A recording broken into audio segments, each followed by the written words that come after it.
Fellow members of NAMBLA, as you know, we continue to be discriminated against. Recently, the FBI has started to arrest men who are doing nothing more than trying to start a sexual relationship with a young boy. Aww. And now that all ethnic groups, homosexuals, and women's are protected under civil rights laws, we want the same! Yeah. What we need is proof that young boys want to be members of NAMBLA, that they want love from us. We need a poster child. Okay, so here we are on NAMBLA.org. That's the North American Man-Boy Love Association's website, a nonprofit that promotes its culture, defending the right, they believe, of men to love boys, or what we would call in the normal world, pedophilia.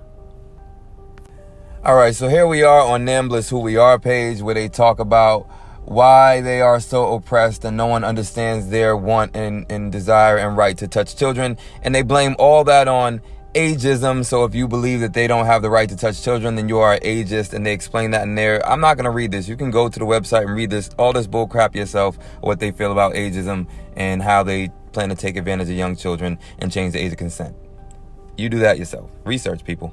All right, so on the NAMBLA website is like a weird portal to everything pedo, everything defending and promoting pedo culture, from history to inspirational links, historical figures to poetic links and literature and movies, even a weird grooming comic book. But nothing that would have you touch kids, right? Let's hear from the late founder, Tom Reeves, a Boston historian and professor who taught at Roxbury Community College, while alongside one of his former victims. Okay, no, wait, I psyched y'all out. Before you hear from Tom Reeves and his victim, let me tell you a little bit about Tom Reeves. He was a retired professor at Boston's Roxbury Community College. He died in Baltimore Sunday, February 19, 2012, of heart failure. Obviously, he campaigned for the liberties of people and tried to reform sex laws. He worked at, historically black college. He did some work around Haiti, which is interesting because maybe that connects him to Hillary Clinton. Whoop. All right, and I know you don't want to hear this, but you're going to have to hear this. He also did work with Martin Luther King. In the 70s in Boston, he was arrested for statutory rape of 2 people in a Boston public library restroom. He was significant and founded a number of organizations in Boston, which I'm not going to mention. You'll have to read through that. But one of them that is very significant is ACT UP. And that's significant because Kevin Jennings was a big supporter and member of ACT UP. And you'll see he's connected to Obama and the Democrats in a very significant way.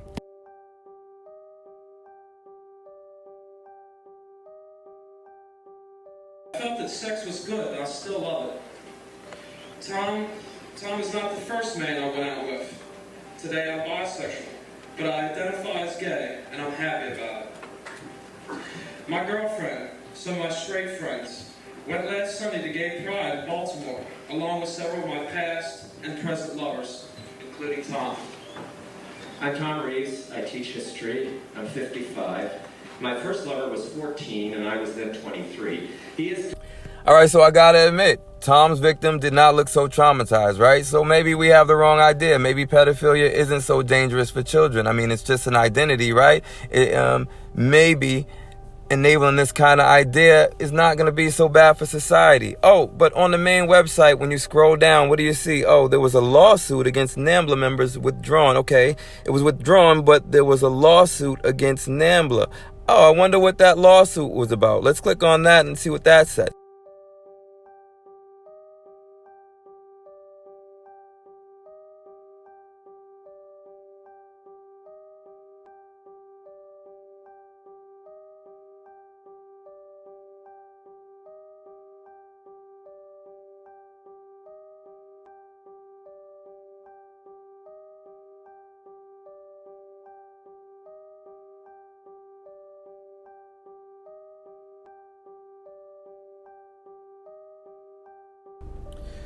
All right, let me be serious for this one. Condolences to the Curley family. So I'm not going to read this whole thing, and you can't see it, but I'll give you the basics. This is a press release from NAMBLA, and they are basically celebrating that the case that was filed was withdrawn, and the case was from the Curley family, the family of a 10-year-old boy who ended up missing, and one of the murderers just happened to be in contact through email with NAMBLA.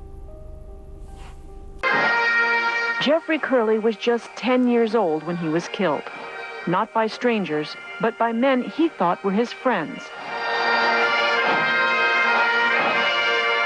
Two men who wanted sex from him for the promise of a new bike.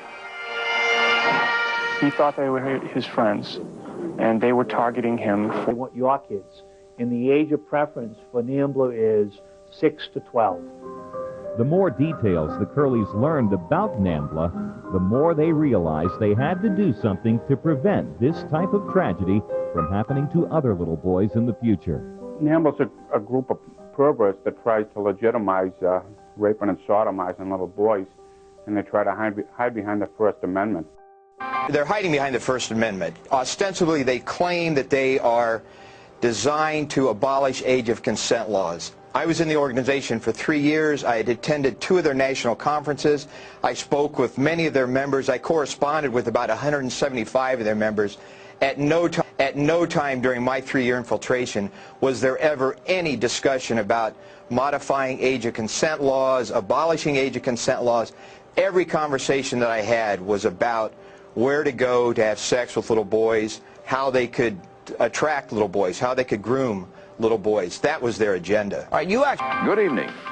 Freedom of speech, expression, constitutional guarantees that have long protected the views and ideas of even the most controversial groups.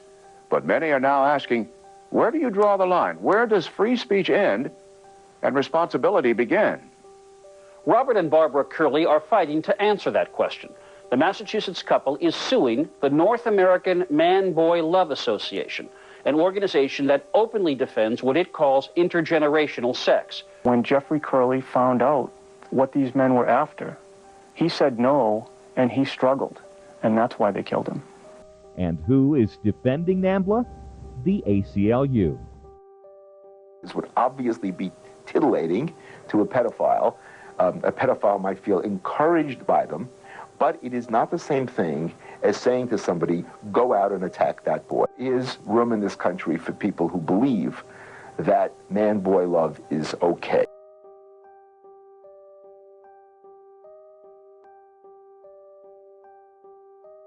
Now, we've been telling you all week about the controversy surrounding President Obama's Safe School czar, Kevin Jennings. Tonight, we have new information on that story involving Jennings and his professed admiration for a supporter of the North American Man-Boy Love Association. Now, Jennings is on record having praised Harry Hay, an outspoken supporter of NAMBLA, and not surprisingly of sexual relationships between young boys and older men. And I've said before that I think Kevin Jennings has got to be the poster boy for NAMBLA, but to understand that he has also endorsed Harry Hay and at least referenced his association with him, that tells you that at least they support him and his lifetime agenda. As now he's supposed to be the safe schools and drug-free schools czar. 4 books that he's authored himself, and every one of them deal with homosexuality and focus on homosexuality within the schools. He's got a very narrow approach to this, and then I think that the president, whether they've actually vetted them or not, I think that the fellow travelers part of this thing is the vetting process. The people who advise the president have these kind of associations, and so that's what we've seen happen, Sean. I'm more libertarian in terms of what people's preferences are, what adults do in the privacy of their bedroom. That's my position. I've been very clear over the years about this. But here's my problem, and this all got started because Jennings himself admitted that it was a 15-year-old boy that came to him for counseling, and because the boy was having sex with an older male. The Massachusetts school teacher, Kevin Jennings, was approached by a boy believed to be 15 or 16 who told Mr. Jennings that he was seeking out adult male sexual partners in a bus station restroom. People in certain professions, including teachers, suspect a child of being abused in any way, physically or sexually. They are required by law to report that abuse to the authorities. What was Kevin Jennings' advice to his pupil? Jennings failed to report this incident to authorities, ignoring not only mandatory reporting policies, but also basic common sense that any parent would want their child's teacher to grasp. And looking at that situation, it kind of sounds like his own personal preferences and his own personal agenda kind of overshadowed his duty as a professional to report that. I have 53 members of Congress and thousands of parents called for his immediate removal as the Safe School Czar. Ask President Obama to fire Kevin Jennings, to dismiss him, because he's not suitable for the task of being the safe and drug-free schools czar. Kevin Jennings has an extensive record of unrenounced, radical homosexual activism, as well as professional neglect as a teacher. Spectrum of the job that entails, and that is the safety for all the kids and drug-free for all the kids. His drug record is self-alleged self-abuse of drugs. And so there's nothing to offer there except a cavalier attitude about drugs.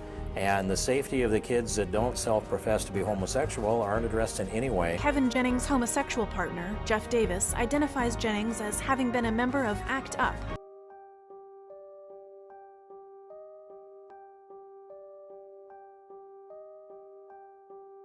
He was a member of ACT UP. ACT UP. So it's like, you know, he was a big gay activist. A radical, highly controversial group well known for desecrating St. Patrick's Cathedral. Recently, Kevin Jennings helped fund an ACT UP exhibit at Harvard University. The exhibit included video pornography and photos of genitalia and stories of cross-dressing and child pornography. As more is learned about Kevin Jennings, it's clear he has neither the temperament nor the ethical standards needed to oversee the safety of our children. The people who advise the president have these kind of associations, and so that's what we've seen happen, Sean. I haven't focused so much. I'm more libertarian in terms of what people's preferences are, what adults do in the privacy of their bedroom. That's my position. I've been very clear over the years about this. But here's my problem, and this